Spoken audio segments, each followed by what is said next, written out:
네, 안녕하세요. 이서연입니다. 자, 우리 이번 시간에는요, 문장 독해 방법에 대해서 학습을 할 건데요.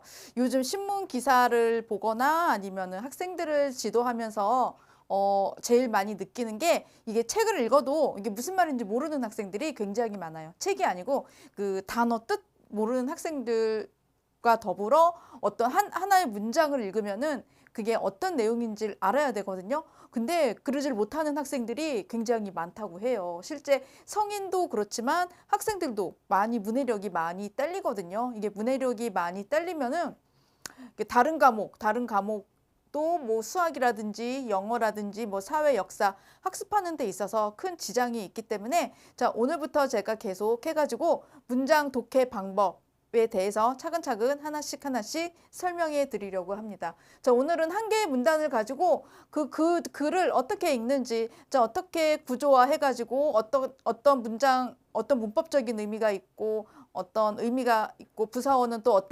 어떻게 강조하고 부사어가 있다면은 그 부사어는 문장 내에서 어떤 강조 역할을 하는지, 자, 거기에 대해서 학습하도록 하겠습니다.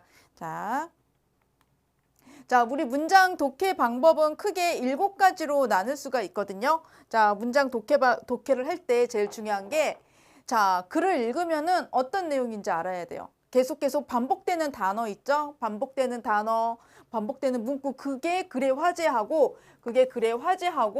목적에 연결될 확률이 굉장히 높아요. 자, 그리고 반복되는 어휘의 중요도, 중요도 평정이라고 하는데, 중요한 단어, 어휘를 그거를 인식할 수 있어야 돼요. 여러분이 읽고 아, 이게 중요한 거구나, 중요하지 않은 거구나 라는 걸 인식할 수 있어야 되고, 자, 그리고 여러분 담화 표지, 담화가 무슨 말이에요? 담화 표지에는 뭐가 있냐면은 뭐 지시어나 담화 표지에는 지시어나 접속어. 자, 지시어고 접속어의 쓰임을 알고, 자, 이거를 어떻게 문장을 해석해 나가고 어떤 의미를 지니고 있는지, 지시어가 가리키는 게 뭐고, 이런 접속어가 있으면은 그 뒤에 어떤 내용이 나올지 그거를 생각해 가면서 읽으셔야 돼요. 자, 그리고 마지막 문단에 우리 대부분 다는 아니지만 마지막 문단에서, 자, 이 마지막 문단에서는 중요한 내용이 나오거든요. 글의 주제와 관련되는, 자, 마지막 문단에는 주제와의 관련성이 보통 맨 마지막 문단과 첫 문단과 그 다음에 자, 마지막 문단을 보면은 첫 문단과 마지막 문단에 이 주제와 관련되는 중요한 내용이 담겨 있는 경우가 많아요. 간혹 뭐 중간에도 있지만 그런 경우는 좀 드물고, 처음 아니면 마지막에 글의 주제에 글의 요지와 관련되는 내용이 나오기 때문에 그게 뭔지 여러분들은 꼭 파악하면서 읽으셔야 합니다. 자, 이거 진짜 중요한 거예요. 문장 독해할 때, 자, 이런 거 7가지 정도는 꼭 알고 있으셔야 돼요. 그리고 기능적 어휘의 역할을 파악해야 되는데, 자, 기능적 어휘, 자, 이게 무슨 말일까요? 이거 문법적인 의미를 말을 하는 거예요. 문법적인 의미. 자, 문법적으로 이게 어떤 역할을 하는지, 문법적인 의미, 문법적인 기능. 자, 문법적 의미보다는 문법적인 기능. 자, 문법적 기능 같은 거를, 자, 문법적인 기능의 역할을 파악하면서 자, 읽으셔야 되고, 기능적 어휘 하면은 문법적 의미, 문법적 기능이라는 거, 자, 그거 알고 있으면 되고요. 부사어의 의미, 기능에 유의해야 되는데 이거 조심해야 되는데, 자, 부사어는 보통 그 단어의 뜻을 강조하는 역할을, 부사어는 보통 강조의 역할을 많이 하거든요. 문장에서 강조의 역할 또는 의미를 강조하는 거, 의미를 부각하는 거, 의미 강조 또는, 자, 의미를 강조하고 부각하는 역할을 하는 게, 자, 부사어고요. 문장 구조를 활용해 가지고 문단 간의 관계를 파악할 수 있어야 돼요. 문장 구조 하면 문장의 뭐 통일성이라든지 그다음에 응집성 같은 거, 그 다음에 문제 제기 같은 거, 어떻게 문제 제기를 자, 하고 있는가? 자, 이런 것 등을 판단하면서 그리고 서론, 본론, 본론, 결론. 자, 요런 거. 자, 이게 바로 문장 구조, 요런 것 등을 이게 문단을 보고 문장을 보고 여러분이 직접 파악할 수가 있어야 돼요. 자, 그렇기 때문에 자, 요거 7가지 문장을 독해할 때 중요한 7가지를 꼭 생각을 하시고 문장을 읽어야 돼요. 그리고 모르는 낱말 분명히 나올 텐데 그거는 그때그때마다 여러분들이 여러 번 사전을 찾아봐서 눈에 익혀 두셔야 합니다. 자, 독해 예문 첫 번째 문단 한번 볼게요. 독해 예문 제가 한 개의 문단만 가지고 왔어요. 이거 실제로 2007년도 수능 기출되었던 문장이거든요. 같이 한번 볼게요. 자, 일찍이 경제학자 클라크는 산업을 자연으로부터 원료를 채취하거나 또는 생산하는가, 그 원료를 가공하는가, 원료를 채취하거나 생산하고, 그 다음에 원료를 가공하고, 그 다음에 가공된 원료를 유통하는가에 따라 1차, 2차, 3차 산업으로 분류했다. 자, 여기에서 뭘 알 수가 있냐면 이 클라크는 이게 뭐예요? 자, 요거 주어죠? 클라크는이 주어가 나오죠? 여기서 주어가 나오고 산업으로 분류했다. 서술어가 나왔거든요. 자, 주어와 서술어가 나왔어요. 그렇기 때문에 여기까지 한 문단 우리 읽었잖아요. 어떤 내용 같아요? 뭐 산업 분류에 관한 내용인가 보네라고 생각하면서 읽고 넘어가면 되겠죠. 그리고 이 사이에 뭐 생산, 뭐 가공, 유통 뭐 그런 내용이 있고, 자, 중요한 거는 주어와 서술어를 문장은 긴 문장일 때는 주어와 서술어를 가장 빨리 찾아가지고 그게 무엇을 나타내는 것. 주어가 클라크는 산업으로 분류됐다. 뭐 산업 분류에 관한 내용이라는 거를 여러분은 짐작할 수 있어야 돼요. 자, 주어와 서술어를 찾을 수 있어야 돼요. 자, 그러나는 접속어죠. 이게 표지죠. 그러나라는 이게 표지의 사용이에요. 자, 여기에서 표지가 사용됐어요. 자, 그러나라는 접속어는 앞의 내용과 뒤의 내용이 서로 상반되는 내용이 나오겠구나라는 거를 알고 읽으면 되는 거예요. 이 방식으로는 설명할 수 없는, 자, 이거 설명할 수 없는이에요. 앞의 내용과 반대되는 내용이 나왔죠. 산업이 생겨나고 있다. 앞의 내용과는 설명할 수 없는, 앞의 내용과는 관련 없는 산업이 생겨나고 있다. 자, 가령. 자, 요 가령이라는 접속어가 나왔거든요. 자, 요 가령. 자, 이 가령. 자, 이것도 표지로 사용되고 있는데 어떤 의미가 있어요? 예를 들면 뭐 부연해서 설명하면 또는 예를 들면 그런 의미가 있거든요.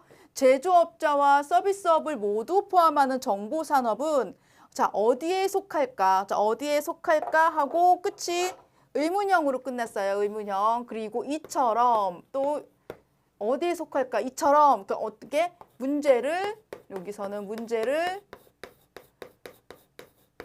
제기하고 있다는 거를 자, 여러분들이 짐작할 수가 있어야 돼요. 정보통신산업은 그러니까 여기서부터 뒤에 내용이 이게 진보하고 뭐 산업구조가 변화함에 따라 새로운 분류 기준이 필요해졌고 그리고 실제로 산업을 바라보는 목적에 따라 다양한 분류 기준이 존재한다. 자, 여기까지 이 문단 여기까지 해가지고 분류 기준에 대해서 잠깐. 자, 어디에 속할까? 뭐 제조업자와 서비스업을 모두 포함하는 정보통신산업은 어디에 속할까? 의문형으로 끝났잖아요. 그러니까 문제를 제기하고 있고, 자, 이처럼 기술이 진보하고 산업 구조가 변화함에 따라 분류 기준이 필요해졌어요. 산업 구조가 변화함에 따라 분류 기준이 필요해졌고, 자, 분류 기준. 자, 중요한 거죠. 왜냐하면은 반복돼서 나오고 있어요. 분류 기준이 필요해졌고 실제로 산업을 바라보는 관점과 목적에 따라 다양한 분류 기준이 존재한다. 자, 이 분류 기준 같은 말이 계속 반복되고 있죠. 자, 이건 중요하다는 소리예요. 같은 말이 계속 반복되고 있다는 거는 이 문단에서 주제와 관련이 되는구나, 핵심어이구나, 뭐 중심 소재이구나, 그거를 생각하면서 읽으면 되는 거죠. 화제, 핵심어, 주제. 자, 모두 다 같이 일맥상통하는 부분인데 핵심어라고 보면 되죠. 분류 기준이 여기서 핵심어고 이게 중요한 내용이다라는 거를 예측하면서 읽으면 되는 거예요. 여기까지 해서. 자, 그렇게 해가지고 자, 제가 앞에 문단 첫 번째 한 개의 문단을 제가 다시 나눠봤거든요. 이해하기 쉽게. 자, 첫 번째 문단을 읽었으면은 내가 중요한 게 어떤 내용인지 알아야 돼요. 어떤 내용인지 예측하면서 읽을 수 있어야 되거든요. 자, 예측할 수 있어야 돼요. 어떤 내용인지. 자, 주어가 아까 클라크는 아까 내가 설명했죠. 여기에서 이게 주어고 요게 주어고 그다음에 요게 서술어라 그랬죠. 자, 주어와 서술어의 관계 이거 아까 확인했죠. 주어 클라크는 그다음에 서술어 뭐 산업으로 분류했다. 자, 이거를 읽고 자, 요거를 찾았으면은 주어와 서술어를 찾는 게 독해할 때 진짜 중요하거든요. 문법적인 요소를 물어볼 때도 주어와 서술어를 찾는 게 중요한데 실제 문장을 읽을 때도 주어와 서술어를 찾아서 읽을 수 있어야 돼요. 자, 그렇기 때문에 자, 요거는 산업 분류에 관한 내용임을 우리가 예측할 수 있었죠. 자, 이렇게 해가지고 자, 산업으로 분류했다. 자, 요거 이렇게 되니까 이게 산업 분류에 관한 내용이구나라는 거를 예측할 수 있었고요.